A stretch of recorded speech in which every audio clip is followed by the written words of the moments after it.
6월 11일 수요일 새벽 우리가 함께 묵상하실 하나님의 말씀은 역대상 13장 1절에서 14절인데요. 우리 좀 긴 말씀이지만 함께 같이 읽겠습니다. 다윗이 천부장과 백부장 곧 모든 지휘관과 더불어 의논하고 다윗이 이스라엘의 온 회중에게 이르되 만일 너희가 좋게 여기고 또 우리의 하나님 여호와께로 말미암았으면 우리가 이스라엘 온 땅에 남아있는 우리 형제와 또 초원이 딸린 성읍에 사는 제사장과 레위 사람에게 전령을 보내 그들을 우리에게로 모이게 하고 우리가 우리 하나님의 궤를 우리에게로 옮겨오자. 사울 때에는 우리가 궤 앞에서 묻지 아니하였느니라 하매 뭇 백성의 눈이 이 일을 좋게 여김으로 온 회중이 그대로 행하겠다 한지라. 이에 다윗이 애굽의 시올 시내에서부터 하맛 거기까지 온 이스라엘을 불러 모으고 기럇 예아림에서부터 하나님의 궤를 메어오고자 할세. 다윗이 온 이스라엘을 거느리고 바알라 곧 유다에 속한 기럇 예아림에 올라가서 여호와 하나님의 궤를 메어오려 하니 이는 여호와께서 두 그룹 사이에 계심으로 그러한 이름으로 일컬음을 받았더라. 하나님의 궤를 새 수레에 싣고 아미나답의 집에서 나오는데 우사와 아히오는 수레를 몰며 다윗과 이스라엘 온 무리는 하나님 앞에서 힘을 다하여 뛰놀며 노래하며 수금과 비파와 소고와 재금과 나팔로 연주하니라. 기돈의 타작마당에 이르러서는 소들이 뛰므로 우사가 손을 펴서 궤를 붙들었더니 우사가 손을 펴서 궤를 붙들므로 말미암아 여호와께서 진노하사 치심에 그가 거기 하나님 앞에서 죽으니라. 여호와께서 우사의 몸을 찢으셨으므로 다윗이 노하여 그곳을 베레스 우사라 부르니 그 이름이 오늘까지 이르니라.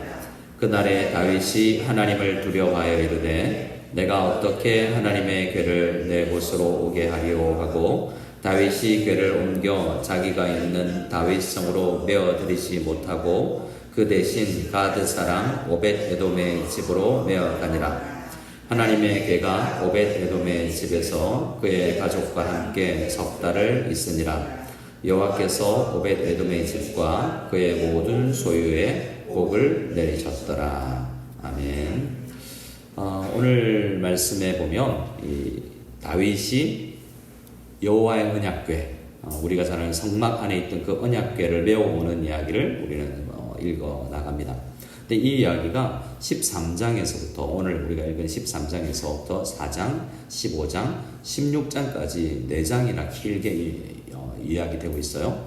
근데 원래 이것이 먼저 나왔을 때 사무엘하 6장에 다윗이 왕이 되고 나서 무엇을 했는지가 기록되고 있는 부분이 사무엘서이거든요.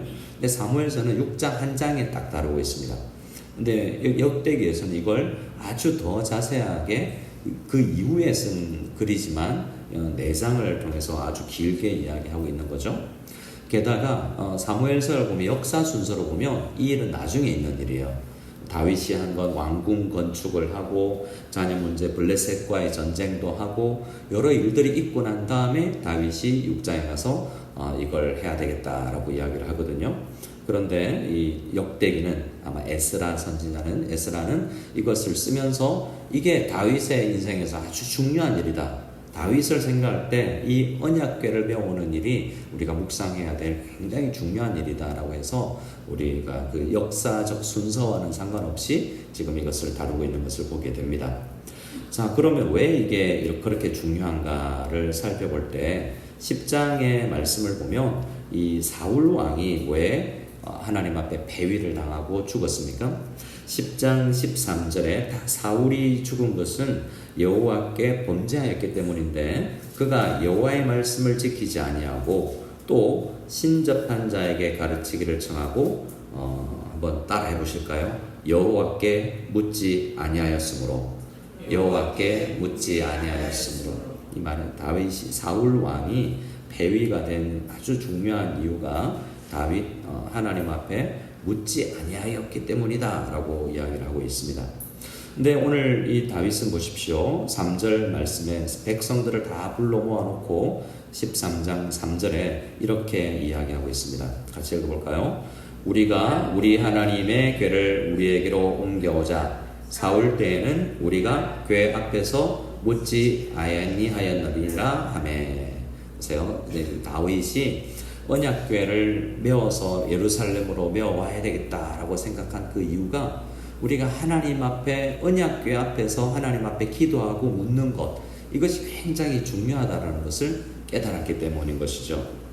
그래서 역대기를 기록하고 있는 이 에스라는 또 지금 성전 앞에서 포로 후기에 이 글을 읽고 있는 첫 번째 성도들에게도 우리가 무엇보다도 중요한 게 여호와의 궤 앞에, 하나님의 전 앞에서, 주님의 존전 앞에서 우리가 기도하고 그분의 이야기를 듣는 것, 이것이 우리 인생에서 아주 중요한 일이고 급선무이고 그 나머지 일들은 그것에 따라오는 것이다 라고 이야기를 하고 있는 것입니다. 자, 이 일을 할 때 다윗이 독선적으로 하지 않죠. 1절 말씀을 보면 다윗이 천부장과 백부장 곧 모든 지휘관과 더불어 의논하고 이 일을 진행하죠. 내 생각이 이런 생각이 드는데 너희들 생각은 어떠냐? 아, 좋습니다. 다윗 왕이시여 하십시다. 백성에게 알립시다. 이런 거죠. 당회를 거쳐서 우리 성도님들에게 알리자, 뭐 이런 이야기를 하는 것과 마찬가지인 거죠. 근데 이것은 참 잘하는 일이지만 한편으로는 좀 아쉬운 점이 있는 것이기도 합니다. 왜냐하면 아직도 다윗은 조금은 이 전쟁 분위기가 나죠. 전쟁을 많이 해온 사람이어서 천부장과 백부장 곧 지휘관, 그러니까 군 조직이지 않습니까? 근데 주변에 이 일을 물으려면 누구에게 물어야 되겠습니까? 레위지파 제사장하고 의논을 했어야 되지 않겠습니까? 근데 그 부분에 있어서는 좀 아쉬움이 있고 결국 오늘 13장에 문제가 일어나는데요. 그래서 마음은 좋았고 의도는 좋았고 열심은 있었지만 뭔가 지식에서 부족했다라는 것을 보게 됩니다. 레위 제사장들에게 잘 못 배웠는지 지금 다윗은 하나님의 말씀을 정말 마음은 하나님을 향한 열정은 뛰어난데 하나님의 말씀을 잘 모르고 행하고 있는 것을 보게 돼요. 자, 4절에 보면 뭇백성들도 다윗 왕이 이렇게 하자 그러니까 좋게 여깁니다. 그래서 5절에 백성들을 이 온 이스라엘을 애굽 시내 홀 시내에서부터 하마더기까지 다 백두에서 할라까지 백성들을 다 불러 모으고 기럇 여아림에서부터 지금 하나님의 궤는 기럇 여아림에 있는데요. 이 역사도 여러분 좀 아시죠? 지금 하나님의 언약궤를 언제 이렇게 없어지게 된 겁니까? 잘 아시는 것처럼 사무엘 선지자 때에 우리가 어떤 일이 있었죠? 엘리 제사장의 두 아들이 전쟁에 하나님의 언약궤 들고 나가면 전쟁 이기겠다라고 하나님의 언약궤를 도깨비 방망이처럼 사용한 거죠. 내가 신이 되어서 내가 마음대로 부리고 싶은 그런 신처럼 여기고 그걸 가지고 나갔다가 빼앗겼어요. 빼앗겨서 어떻게 됐습니까? 그것을 빼앗아 간 사람들이 우리가 이겼다라고 생각하고 자기들의 신전에다가 갖다 줬죠. 근데 자기들의 신들이 다 엎드러지고 망가집니다. 그래서 알다시피 그들은 겁내고 이것을 돌려보내죠. 돌려보냈는데 하나님 언약궤가 스스로 자리를 찾아와서 지금 기럇 여아림에 방치된 다음에 오랜 시간 지금 있는 것입니다. 그래서 아주 역사적으로 보면 아주 오랜 기간 지금 이스라엘 백성은 사울 왕 때는 이 언약궤를 방치했었어요. 어떻게 보면 우리가 왕이 무엇을 해야 되는지를 망각하고 살아가는 거죠. 우리가 신앙생활에 바쁘다 보면 뭐가 중요한지 모르고 일 처리해내느라고 바쁜 수가 있습니다. 가장 중요한 것은 역대상 3장 3절에 13장 3절에 우리가 여호와의 궤 앞에서 주님 앞에 와서 무릎 꿇고 묻는 것이다. 이것을 강조하고 있습니다. 근데 오랜 시간 하나님의 궤와 만남이 없었다 보니까 어떻게 옮깁니까? 7절 말씀에 보면 하나님의 궤를 어디에 실어요? 새 수레에 싣고 아미나답의 집에서 나옵니다. 여기서부터 문제가 있었다라고 지금 이야기를 하죠. 수레에 싣는 것은 뭐가 문제입니까? 우리가 인간적으로 생각해 보면 자, 중요한 물건이 있습니다. 그래서 사람들이 메어가는 게 좋습니까? 아니면 롤스로이스나 벤츠나 아우디나 이 좋은 차에다가 깨끗한 아무도 한 번도 안 타본 데다가 싣고 가는 게 좋습니까? 우리가 생각할 때는 좋은 차에 조금 더 아무도 안 타본 차에다가 이렇게 싣고 가는 것이 어떤 면에서는 더 고급적이고 더 안전하다고 할 수 있어요. 근데 중요한 것은 인간적인 생각과 하나님의 명령은 다른 것이죠. 하나님의 말씀을 구약 성경을 보면 어떻게 하라고 이야기하고 있습니까? 민수기, 출애굽기 등등을 보면 고핫 자손이 이 성전 맡은 사람들이 레위 지파 중에서 고핫 자손들이 그것을 만지면 안 되고 성물을 메어가 막대기에 넣어서 메어서 마치 우리나라의 옛날 가마를 매듯이 그렇게 가마꾼들이 가마 매듯이 메어서 가야 되는데 자기들 생각에는 이게 새 수레에다가 헌수레도 아니고 새로 만든 이 일을 위해서 특별히 제작한 좋은 차에다가 실으면 더 낫겠다라고 생각을 했지만 뭐를 따른 게 아닙니까? 하나님의 말씀을 따른 게 아니에요. 그들은 얼마나 열정적입니까? 7절 다시 읽어보겠습니다. 제가 읽겠습니다. 하나님의 궤를 새 수레에 싣고 아미나답의 집에서 나오는데 우사와 아이오는 수레를 몰며 다윗과 이스라엘 온 무리는 하나님 앞에서 힘을 다하여 뛰놀며 노래하며 수금과 비파와 소고와 재금과 나팔로 연주하고 엄청나게 큰 찬양팀이 앞에서 가고 그리고 우사와 아효 저기 사무엘서는 아효라고 나오는데요.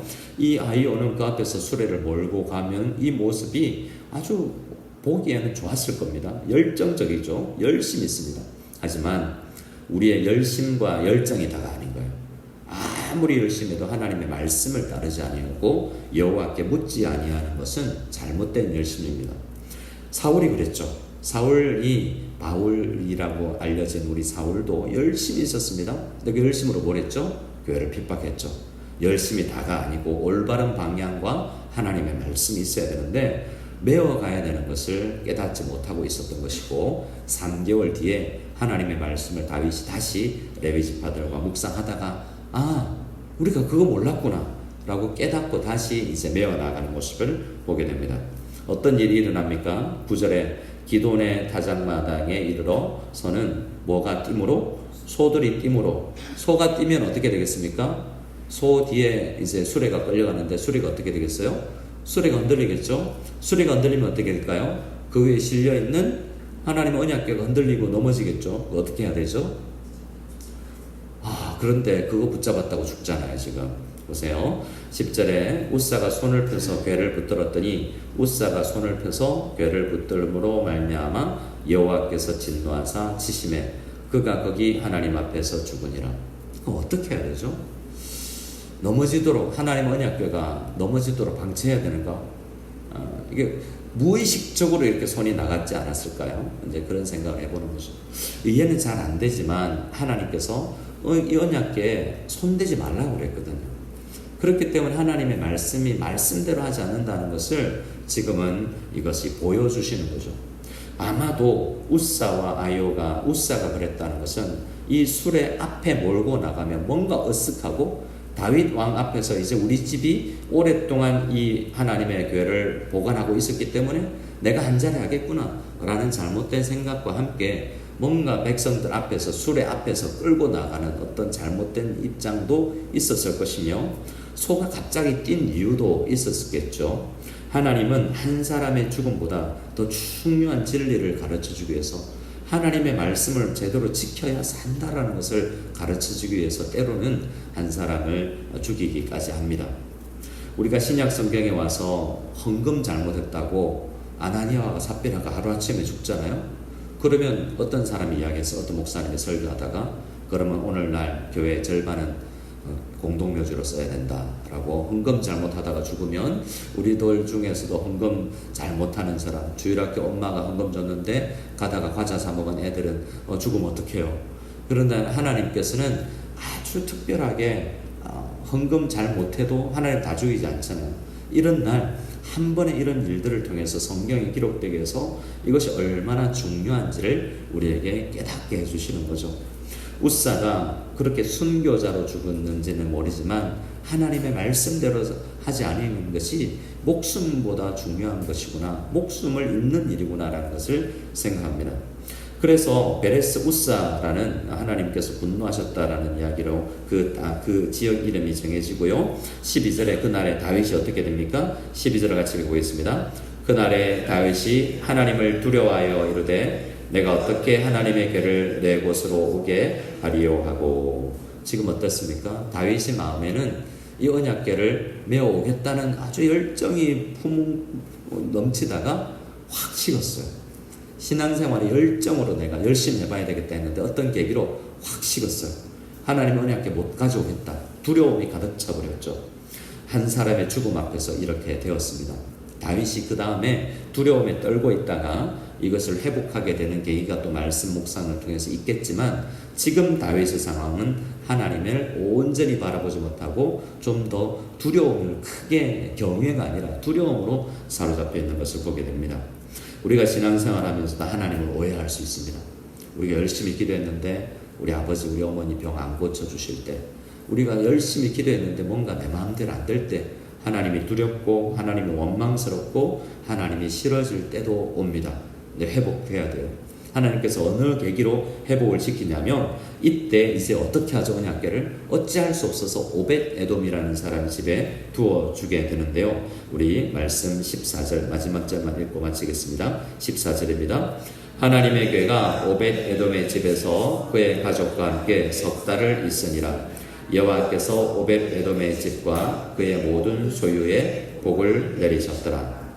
우리는 우사와 아이오 집에 있을 때 하고 지금 오벳 에돔의 집에 있을 때하고 뭔가 다르다는 것을 느끼게 되죠.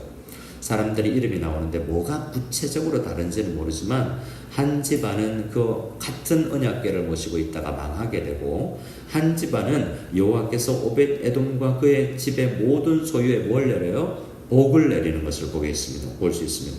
그래서 다윗은 어떻게 오벳 에돔은 그 언약궤 모시는데 복을 받지? 이 궁금증으로 시작해서 이제 회복이 되게 되는 것입니다. 바라건대 우리 교회 안에 다양하게 하나님이 두렵고 하나님이 싫고 그래서 신앙에 있어서 낭망하고 어려운 시기를 보내고 있는 사람들이, 우리 이 새벽에 나와서 말씀을 묵상한 여러분들이 말씀을 제대로 붙들고 있다가 여호와께 묻고 나아가는 하루를 시작하는 여러분들을 통해서, 그 집안이 이렇게 형통하고 복을 받더라라는 것을 통해서 많은 사람들에게 다시 한번 하나님을 믿고 하나님 앞에 나아가고자 하는 마음들이 솟아날 수 있는 귀한 은혜가 우리에게 넘칠 수 있기를 소원합니다. 아멘. 우리 하나님